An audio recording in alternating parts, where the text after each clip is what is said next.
La lecture, nourriture de l'esprit, vrai moyen de culture. Téléspectateurs, cette première balade nous mène bien évidemment vers une écrivaine guinéenne. Elle s'appelle Binta Anne. Elle en a à son actif 7 œuvres littéraires.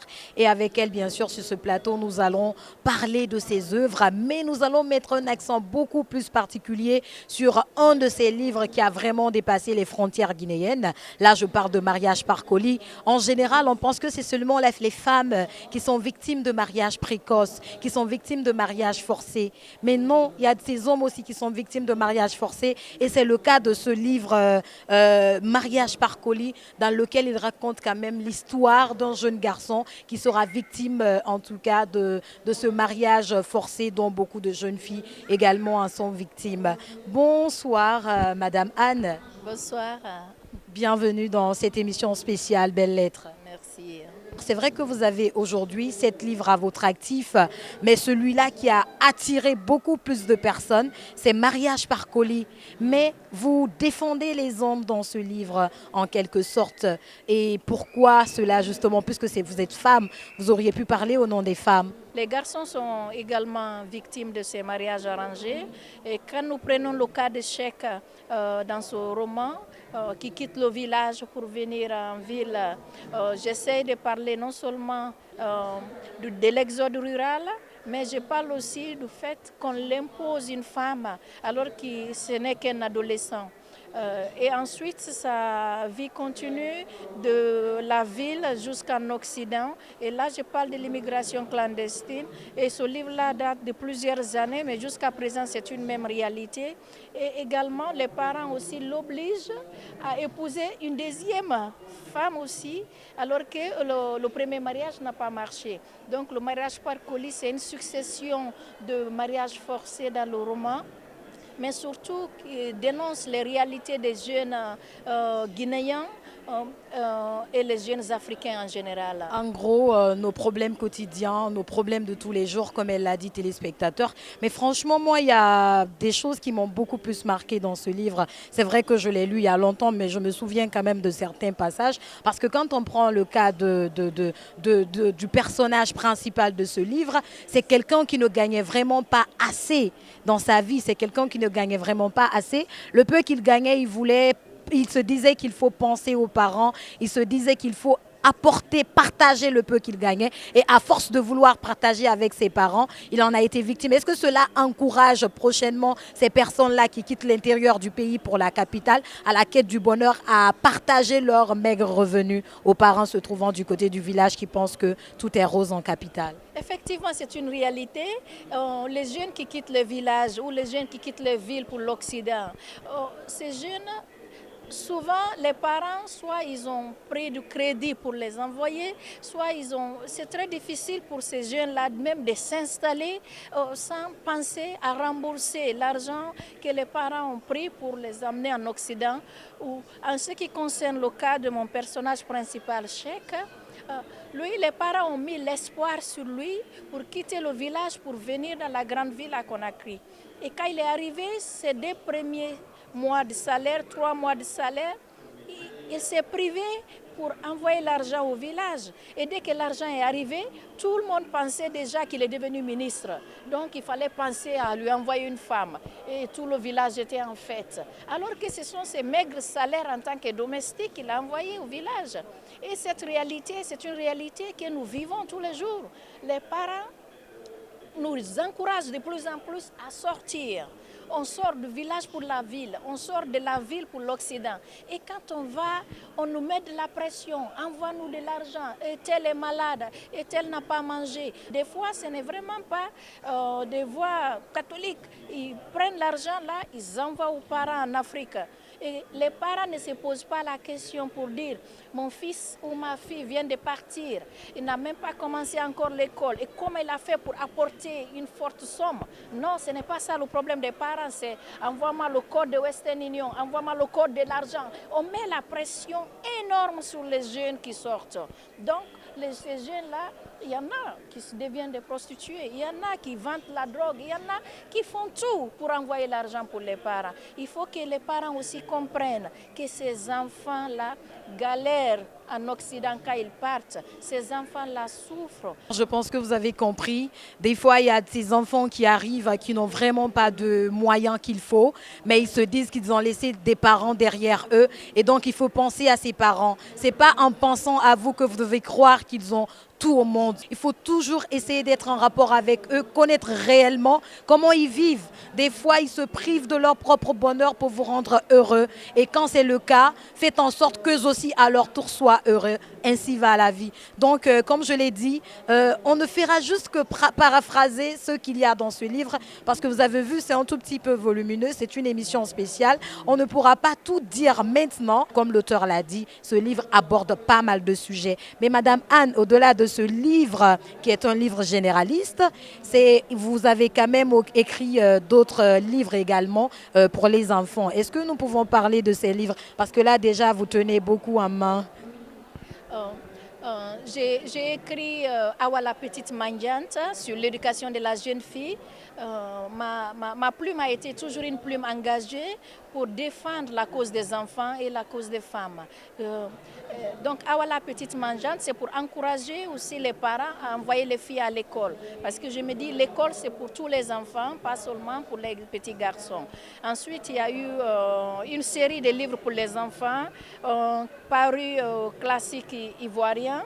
Il y a Pourquoi je dois aller à l'école, pour surtout donner envie aux enfants d'aller à l'école, pourquoi je dois me laver les mains pour les filles, les garçons. Donc une série de livres sur les droits des enfants aussi, et une dernière série aussi qui doit sortir sur l'éducation civique et morale. Il faut que nous nous donnions de l'importance à l'éducation de base aux enfants, que nous pensions plus à expliquer ces enfants-là leurs droits, à respecter les droits de ces enfants et en même temps expliquer à ces enfants qu'ils ont des devoirs aussi envers la société, envers leurs parents, envers les maîtres. Si à cet âge les enfants ne comprennent pas la différence entre le droit et le devoir pour suivre le meilleur chemin, demain il ne faut pas s'attendre à avoir des adultes responsables, parce qu'on grandit avec. Donc, téléspectateurs, je ne me suis jamais trompée. Aujourd'hui, les choses se sont facilitées. Le livre nous aide beaucoup. C'est vrai qu'il y a des parents qui sont souvent paresseux ou alors qui n'ont pas de temps pour leurs enfants à cause de leurs différentes ou nombreuses occupations. Mais je pense que si vous avez des livres comme ça pour enfants, dès lors que l'enfant commence à lire, vous lui proposez un livre du genre. Je pense qu'à travers sa propre lecture, il ne va non seulement pas vous embêter, mais il sait dorénavant c'est quoi son droit, c'est quoi son devoir dans la société. Mais voilà, téléspectateurs, comme je vous l'ai dit à l'entame de cette émission, elle est vraiment particulière, elle est très spéciale, elle est exceptionnelle parce que la personne que nous avons sur ce plateau, c'est un des pionniers de la littérature africaine. C'est l'écrivain, professeur, historien Djibril Tamsir Niane que nous avons ici du côté de Dakar à l'occasion justement de cette 17e édition de la Foire du Livre. Bonsoir professeur Niane. Bonsoir. Et bienvenue dans cette émission spéciale Belles Lettres sur la RTG. Merci beaucoup. Alors nous sommes là à l'occasion de la 17e édition de la Foire internationale du livre de Dakar. Et vous n'êtes pas sans savoir que la Guinée est pays invité d'honneur. Qu'est-ce que ça vous fait aujourd'hui que la Guinée soit choisie en tant que pays invité d'honneur? Merci beaucoup. Je suis très heureux d'abord d'assister à cette 17e foire du livre international à Dakar. J'en suis vraiment heureux parce que j'ai vu la naissance de cette foire. Nous sommes aujourd'hui à la 17e édition de cette foire internationale qui n'a cessé de s'affirmer, de grandir.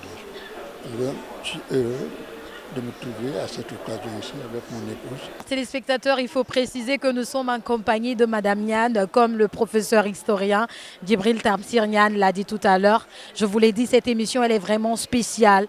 Mais au-delà d'être historien, au-delà d'être pionnier de la littérature africaine, vous êtes celui qui a pensé à retracer l'histoire du Manding à travers un livre que vous avez intitulé Sundiata ou l'épopée du Manding. Et c'est d'ailleurs un livre qui est enseigné au secondaire dans les différentes écoles en Guinée et un peu partout en Afrique. Qu'est-ce que ça vous fait aujourd'hui que vos écrits soient enseignés, Monsieur Niane? C'est un livre en quelque sorte formidable. Ma modestie en souffre, mais quel est ce livre? Que retrace ce livre? C'est cela le problème. Ce livre, c'est la première réhabilitation de la tradition orale africaine. Avant, on disait que l'Afrique n'a pas d'histoire, parce que précisément, il n'y a pas de document écrit. Mais pour cette raison, l'histoire de l'Afrique pour les Européens ne commençait qu'avec le XVIe siècle, par la conquête, par la traite négrière. La traite négrière qui introduit pour les Européens l'histoire de l'Afrique. Or, voici Sundiata qui est une œuvre tirée purement de la tradition africaine. Une épopée de la tradition africaine qui fait remonter l'histoire de l'Afrique au moins jusqu'au XIIIe siècle, mais de façon très sûre. Alors, quand j'ai eu à présenter le diplôme d'études supérieures qui m'était exigé à l'époque-là, le professeur s'est aperçu que la tradition orale africaine remonte jusqu'au XIIIe siècle. Immédiatement après sa publication en 1960, le livre a connu un très grand succès. C'est l'histoire de l'Afrique racontée par qui? Par les griots qui sont des spécialistes de la parole. Des spécialistes de la parole. L'histoire n'est pas n'importe quelle histoire, c'est une histoire qui est rigoureusement enseignée, qui est une formation précise donnée aux intéressés, les griots, par la tradition orale. Sans l'écrit, mais par la tradition, par la force de la tradition orale s'est maintenue en Afrique. Et cette tradition retrace l'historique, l'histoire des rois, l'histoire des souverains, l'histoire de l'Afrique tout court, mais à la manière africaine. L'une des originalités du livre, c'est de retracer ce passé très lointain, et fort heureusement, ce passé est daté.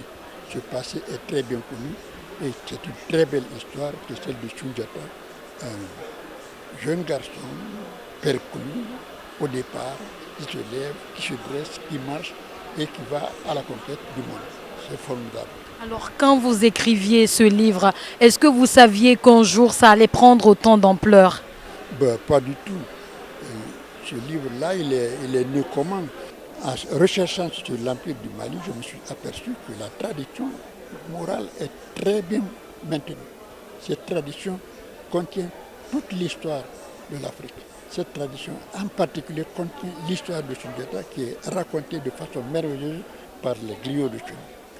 Alors donc je ne pouvais pas me douter à l'époque que ce livre allait s'imposer à l'école en quelque sorte. Fort heureusement, le livre s'est imposé par sa qualité littéraire et aussi par sa qualité historique. Combien de temps ça vous a pris concrètement? Les recherches, c'est toute ma vie. J'ai commencé mes recherches dès après la licence en 1958. Donc, ces recherches, c'est toute ma vie. Et l'important ici, c'est de signaler l'émergence de la tradition orale qui est prise aujourd'hui au sérieux. Les traditions orales ont été recueillies largement. L'UNESCO a lancé plusieurs campagnes de recherche des traditions orales. Et même c'était une condition pour écrire l'histoire finale de l'Afrique. Comme préalable, nous avons eu à poser la collecte systématique des traditions orales. Donc elle constitue aujourd'hui une source très importante. Il faut savoir qu'il y a le STELTO, qui est le Centre d'études linguistiques et historiques par la tradition orale, qui se trouve à Niamey. Ça a été créé par l'UNESCO. Aujourd'hui, c'est pris en compte par l'Union africaine. Donc c'est une institution africaine. C'est là où on fait la collection des traditions orales. L'UNESCO a créé la même chose en Afrique du Sud, au centre de Gaborone. Là également sont archivées, sont collectionnées les traditions orales recueillies. C'est très important, ces traditions orales. Vous avez aujourd'hui ces traditions orales qui remontent aux années 60. Les griots sont morts depuis longtemps, mais leur voix est restée. Alors c'est ça qui est merveilleux. Et cela, c'est parti l'entrain donné par Sundiata. Mais des difficultés, vous en avez rencontré certainement. Certainement. La plupart des griots ne m'ont pas accepté. Ils disent non, à votre âge, ce n'est pas votre problème de vous intéresser à cette question-là. Fort heureusement, j'ai eu quelques griots comme Abaro, le griot du village de Fadana, Babou Kondé, qui a été reçu très bien aussi par Djeli Mamoudou Kouyaté, le griot du village de Djeli Bakoro. Je suis allé au Mali. Le Mali, ça s'appelait à l'époque le Soudan.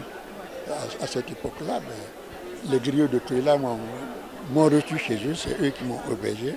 Mais ils n'ont pas voulu s'asseoir et me raconter l'histoire. J'ai appris quelque chose sur Soundiata, par-ci, par-là, à travers des personnages comme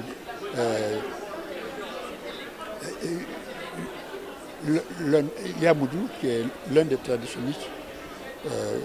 À l'époque, il était jeune, mais il n'avait pas droit à la parole. Donc, quelquefois, il venait nous parler de temps en temps de Soundiata, mais il n'avait pas le droit de transmettre.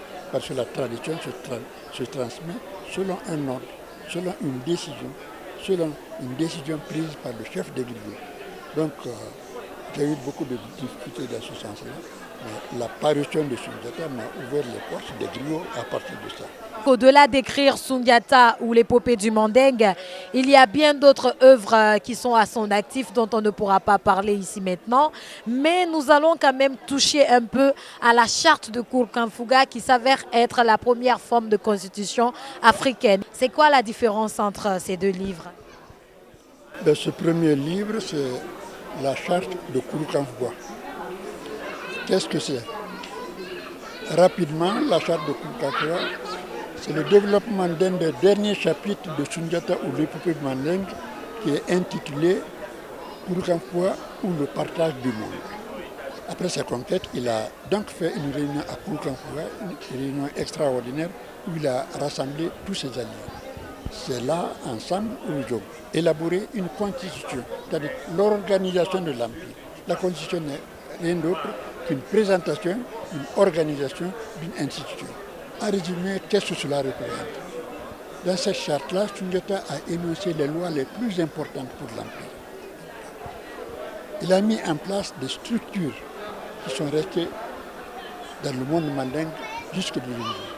Que dit du monde mandingue dans le monde de l'Afrique de l'Ouest?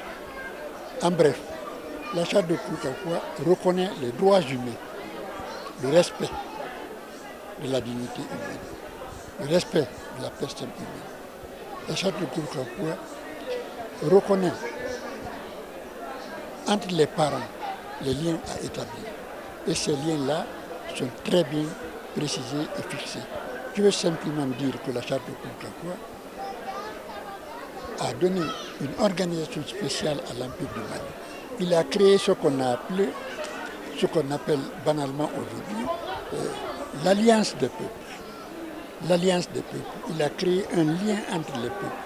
Cette parenté est traduite par le fait qu'un Diarra, un Condé en Guinée, se trouve être un Ndiaye au Sénégal. Un Traoré se trouve être un Djo, etc. Donc il y a ces correspondances-là qui font que l'Empire était un. L'Empire était uni.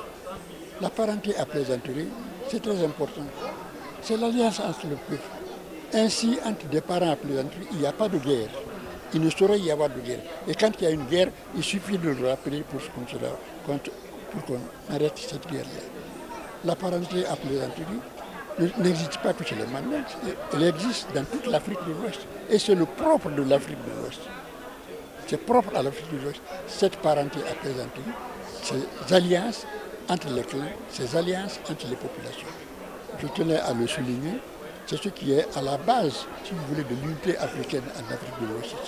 Avec la promulgation de la loi fondamentale en 1991 et tout, on nous laisse croire en fait que c'est la première forme d'organisation de la cité et tout.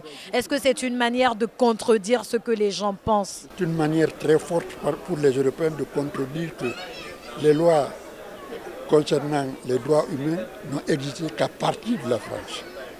Ça, c'est européocentrique. La vérité est que elle n'est nulle part exclusive. La vérité se trouve partout. Quand la charte a été publiée et qu'on a vu les droits humains là-dedans, il y a eu tollé général de la part des Européens. Les universités, les instituts ont réagi, mais la réaction inverse est venue aussi. J'aimerais bien qu'on lise ce livre-là et qu'on voit ce qu'en pensent les intellectuels africains. les intellectuels africains qui ont défendu ces droits-là. Donc, c'est une constitution à connaître pour savoir que les droits humains ne datent pas de 1780. Les droits humains remontent au moins jusqu'à Sundiata. C'est lui qui les a institués en 1236. Alors c'est un fait important qu'il faut souligner ici. Le droit n'est pas l'exclusivité de l'Europe, le droit se trouve un peu partout. Il s'agit de l'exprimer et de l'exprimer comme il faut. Dans la charte de Kourkafoué, les droits humains sont parfaitement très bien défendus. Mais voilà, téléspectateurs, là c'est le professeur même qui vous fait une recommandation particulière. Il faudrait qu'on cesse de se faire embobiner à travers les histoires qu'on nous raconte venant bien évidemment de l'Occident. Quelquefois, nous avons des écrits, donnons-nous la peine de les lire, donnons-nous la peine de comprendre réellement ce que les baobabs là nous ont légué. C'est des personnes qui se sont servies de l'histoire, c'est des personnes qui ont pris tout leur temps pour pouvoir mettre à la disposition de la jeune génération ce qu'elle n'a pas vécu. Et je pense que l'occasion est opportune pour tout un chacun de nous. Ces livres existent encore dans les rayons des différentes bibliothèques se trouvant en Guinée, des différentes maisons d'édition se trouvant en Guinée. Il est temps, en tout cas grand temps, de se libérer de cet emprisonnement en fait qui ne dit vraiment pas son nom. Alors rapidement, professeur, il y a cet autre livre-là qui a le même titre que celui que vous tenez en main. C'est quoi la différence entre ces deux livres pour finir? La différence, c'est le texte même de la charte de Kourkafoué qui est ici. Ici, c'est une théâtralisation de l'épopée mandingue. Mais l'épopée mandingue finit par le couronnement de Sundiata qui a eu lieu à Kourkafoué. C'est cette illustration que j'ai donnée ici. Comment la constitution a été élaborée, comment les gens se sont retrouvés pour parler de cette charte-là, c'est ce qui est expliqué dans ce livre-là. Donc, pour mieux comprendre cela, de façon populaire, ce livre, je l'ai conçu et présenté. Mais voilà, téléspectateurs, c'est le dernier virage de cette émission et c'est une femme qui va boucler la boucle avec nous, bien évidemment, au compte de ce numéro spécial réalisé à l'occasion de la 17e édition de la Foire internationale du livre de Dakar, dont la Guinée est pays invité d'honneur. Et cette écrivaine s'appelle tout simplement Maître Diana Sali Dabo, j'y arrive. Hein. C'est des noms qui ne sont pas souvent fréquents chez nous, mais enfin, je me suis tirée d'affaire. C'est un recueil de poèmes, il faut le préciser, ça s'intitule tout simplement Chrysalide. Et bonsoir madame. Bonsoir. Et bienvenue dans cette émission spéciale. Merci. Alors avant de parler de ce livre, de ce recueil de poèmes, il faut le dire comme ça, c'est un livre aussi, Chrysalide, dites-nous un peu d'où est partie la passion pour l'écriture. J'ai commencé en fait très tôt, depuis l'âge de 10 ans, j'écris en fait. Et donc tout cela m'a amené naturellement après à vouloir publier mes œuvres. Parce que de 10 ans jusqu'au bac, j'ai amassé beaucoup de poèmes et c'était le moment de les sortir. Justement, mais quand vous dites à 10 ans, vous avez dû voir vos parents écrire, comment c'est venu? C'était naturel comme ça? Vous avez grandi en vous voyant écrire ou alors vous êtes inspiré de quelque chose? C'est-à-dire qu'en fait, c'est vrai que mes parents aiment bien la lecture et la littérature en général. Mais moi, ce qui m'avait poussé à écrire, c'était plutôt romantique. Je voulais déclarer ma flamme à l'époque. Dans l'écriture, la plupart des auteurs nous disent que le plus important, c'est d'avoir le début, que le reste coule de source. Est-ce que c'est votre cas ou plutôt c'est la fin qui est difficile? En fait, je pense que dans l'écriture et la littérature, c'est aussi de l'endurance. Il faut croire en soi, croire en ses talents artistiques et au fur et à mesure du temps aussi, on se perfectionne et après, c'est une question de chance et de rencontre. D'accord, mais rares sont ces femmes quand même qui s'intéressent à la littérature. Il y en a peu qui écrivent, hein, surtout quand je prends la Guinée, quand je prends le Sénégal et beaucoup de pays africains d'ailleurs. C'est en général les hommes qui écrivent. Pourquoi cette particularité parmi autant de femmes? Là, c'est nous ramener après au droit, hein, c'est-à-dire on retourne en fait au problème de l'éducation des filles. C'est-à-dire que c'est très important de maintenir les filles à l'école pour qu'elles puissent aussi penser demain à être indépendantes, à avoir un boulot, à pouvoir écrire, à s'épanouir personnellement. Donc c'est ça aussi qui est important, c'est encourager les filles à écrire et à aimer ce qu'elles font, à se développer elles-mêmes dans une activité professionnelle, quelle qu'elle soit. Alors, est-ce votre premier livre, Chrysalide, ou alors vous avez déjà d'autres livres à votre actif? C'est le deuxième livre en fait, parce que le premier c'était Mon univers, le deuxième c'est Chrysalide, et il y a le troisième qui va sortir toujours avec le même éditeur, L'Harmattan, que l'on retrouve un peu partout donc, dans le monde, y compris au Sénégal et en Guinée. Et le troisième livre, ce sera Parlez-moi d'amour, qui va sortir mars-avril 2020. Inch'Allah. Alors, on a suivi avec brio votre exposé sur ce livre Chrysalide. Est-ce que vous pouvez nous parler réellement de ce recueil de poèmes? Ça parle de quoi au juste? En fait, c'est un poème, ce sont des poèmes d'amour, tout simplement. Maintenant, qui sont sous différentes versions. Donc, il y a aussi bien donc les amours déçus, donc les déclarations d'amour, des amours aussi qui sont non dites. Donc, c'est tout ça en fait. Donc, tout le monde, je pense, peut se retrouver dans ce livre-là, puisque c'est en quatre parties différentes. Et donc, tout le monde peut trouver un poème qui lui est cher. Il y a aussi des odes à la nature. Donc, il y a un peu de tout, l'amour dans son grand art. Oui, apparemment, il y a beaucoup d'auteurs sénégalais qui aiment parler d'amour parce que oui, la semaine dernière, l'émission que j'ai passée à la télévision, je suis tombée sur un monsieur qui déclamait excellemment bien des poèmes d'amour. Il fallait le voir un peu comment il parlait du Fouta Djallon du côté de la Guinée. Mais dans ce livre, il y en a combien de poèmes? Il est peu volumineux quand même. Oui, c'est volontaire. Je ne voulais pas que les gens se baladent avec un dictionnaire ou un Larousse de 4000 pages. Donc je voulais que ça soit un livre de poche, facile à amener partout, facile à mettre un livre de poche en fait. Et donc en fait c'est 77 pages, il y a 70 poèmes à peu près. Waouh, sur 77, s'il y a 70 poèmes, ça veut dire que même un enfant du primaire peut lire dans votre livre. Mais c'est ça l'idéal aussi, hein. C'est exactement ça, c'est-à-dire que les poèmes sont voulus pour être simples. Donc aussi bien, puisque je les ai écrits donc, entre 10 et 17 ans, donc aussi bien pour des jeunes de 10, 12, 13, 14 ans, 15 ans qui vont se retrouver dedans. Ce n'est pas des mots compliqués, c'est en vers libre et c'est d'où l'intérêt en fait donc, de ce recueil qui est aussi illustré. Il y a des petits dessins très rigolos à l'intérieur, donc qui touchent aussi bien les petits que les grands. Merci d'être intervenu dans cette émission. Merci à vous de m'avoir invité, c'est un grand plaisir et je vous dis à très bientôt. À très bientôt, au revoir. Mais voilà, mesdames et messieurs, c'est la fin de cette émission. Tout le plaisir a été pour moi de vous servir depuis le pays de la Teranga. On se reprend la semaine prochaine, Inch'Allah, dans un autre numéro de l'émission Belles Lettres. Portez-vous bien. Allez, au revoir. La lecture, nourriture de l'esprit. Vrai moyen de